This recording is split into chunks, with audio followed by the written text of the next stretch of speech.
Ya, jadi ini akan menjadi presiden yang sangat buruk ya. Kalau ada seseorang yang meneliti dokumen publik kemudian ditersangkakan dan kemudian dikriminalisasi. Ya, saya hadir di sini adalah utamanya untuk bersedia dan support atas kasus yang dilaporkan oleh Dr. Bonatua dengan Pak Michael Sinaga dengan kuasa hukum yaitu Pak Abdul Ghafur.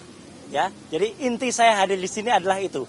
Kenapa saya menemui teman-teman di luar? Ya, untuk sebaiknya supaya tidak mengganggu. Jadi tadi laporan atau informasi yang sudah disampaikan oleh Dr. Bonatua, juga ada Pak Janes, ada juga Mas Mike, dan tentu kisi-kisi hukumnya oleh Pak Abdul Ghafur adalah sesuai dengan itu dan itu adalah hal yang sangat bagus untuk diinformasikan. Tugas saya nantinya adalah saya karena selaku ahli yang ditunjuk untuk juga dalam kasus ijazah yang kemudian digugat ke beberapa pihak ya oleh Pak Dr. Bonatua selaku prinsipal ya, Komisi Informasi dan pihak-pihak yang lain, yaitu saya akan memberikan analisis nantinya tentang apa yang terjadi dan utamanya adalah dengan Undang-Undang Keterbukaan Informasi Publik nomor 14 tahun 2008 dan Undang-Undang Kearsipan ya nomor 27. Jadi artinya apa?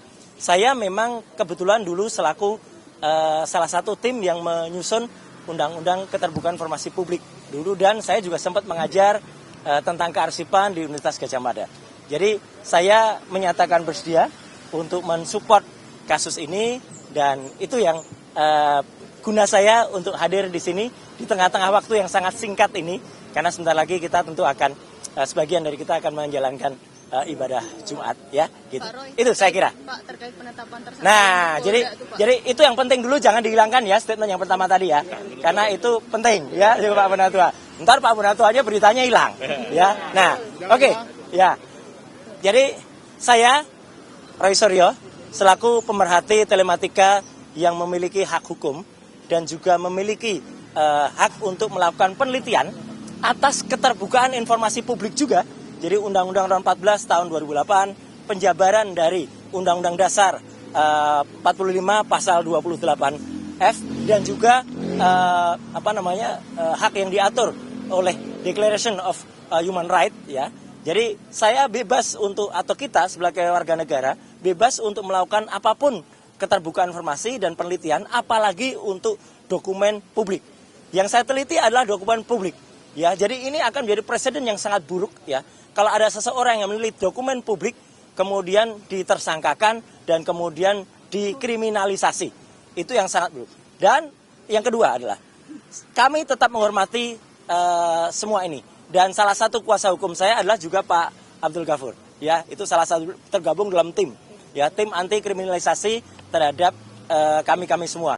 Dan ada 2 klaster yang saya dengar tadi sudah ditetapkan. Klaster yang pertama terdiri dari 5 orang, klaster yang kedua terdiri dari 3 orang dan saya perlu mengaturkan selamat juga untuk rekan saya Pak Michael yang terbebas dari klaster itu ya gitu. Ya, jadi artinya apa? Saya tetap menghormati penetapan tersebut. Tapi sebaiknya semua masyarakat juga menunggu dengan sabar prosesnya. Karena kalau saya tidak salah dengar tadi memang tidak ada perintah langsung untuk dilakukan penahanan. Ya, jadi ini clear banget ya, loud and clear. Jadi kalau tiba-tiba ada orang yang aneh-aneh atau orang yang mendesak-desak, itu tentu saja sudah merupakan hal yang justru melanggar hukum. Dan poin yang paling penting apa? Status TSK itu masih harus kita hormati dan sikap saya senyum saja. TSK itu adalah salah satu proses. Ya, masih nanti ada status menjadi misalnya lanjut itu baru menjadi terdakwa. Baru lanjut lagi menjadi terpidana. Di Indonesia ada orang dengan status terpidana saja inkrah. Sudah 6 tahun tuh inkrahnya ya Pak. Masih bisa bebas melenggang dan menghina hukum di Indonesia. Ya.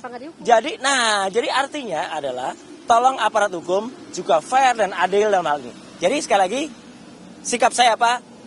Saya senyum, saya menyerahkan ke kuasa hukum, saya tetap mengajak untuk semua yang ke-7 orang lain, ke-8 orang untuk tetap tegar. Ini adalah perjuangan kita bersama rakyat Indonesia selaku masyarakat yang bebas untuk melakukan penelitian atas dokumen publik, tidak untuk dikriminalisasi dan tolong aparat itu juga fair dan adil karena jangan sampai ada orang yang dengan status terpidana 6 tahun inisial SM ya itu masih bebas dan menghina hukum. Saya kira itu ya, clear banget. Langkah hukum selanjutnya mungkin akan Langkah hukumnya dilanjutkan tunggu. pra peradilan atau bagaimana? Tunggu semuanya, ya tunggu semuanya. Apalagi saya tentu tidak bisa berbicara sendiri. Kita akan ikuti semua nasihat, maaf, apalagi termasuk dari para kuasa hukum yang ada. Saya kira itu ya, teman-teman. Waktu kita apa? Oh, enggak ada soal ini bukan soal kecewa, bukan soal ini soal ilmiah tidak kriminalisasi atau tidak adil atau tidak. Itu aja ya. Oke, jadi saya tetap tegar. Teman-teman yang lain ya, Bang Resmon Sianipar dan Mbak Tifa, Dr. Tifa yang seklaster dengan saya, kemudian dengan 5 yang klaster lainnya ya, saya harapkan juga tetap tegar. Ini adalah perjuangan kita, perjuangan seluruh bangsa Indonesia, seluruh masyarakat melawan kezaliman dan kriminalisasi. Ya, itu saya kira. Wassalamualaikum warahmatullahi wabarakatuh. Waalaikumsalam. Selamat atas laporannya Pak Bunatua. Selamat atas. Thank you. Tadi mau yang pertama dong, Edro. Boleh. Kita tetap